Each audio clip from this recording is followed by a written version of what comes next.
Welcome to the Slop Temple. We pray this video helps. You start by powering the device down and removing power sources. You don't need a full teardown. First, blow compressed air into the USB-C port and use a wooden toothpick to gently dislodge lint. Why?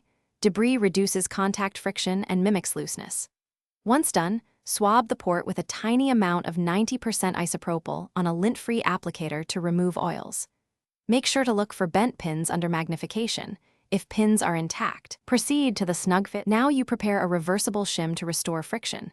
Cut a thin strip of paper or Captain tape and fold it to about 0.5 to 1 mm thickness. You want even thickness so the plug seats squarely. Carefully wrap the shim around the plug's metal shell. Do not cover the contacts. Insert the plug and wiggle gently to check fit. If it sits too tight, remove and trim one layer. The shim works because it increases shell diameter and re-establishes mechanical contact. Finish by securing the cable externally to prevent stress on the port.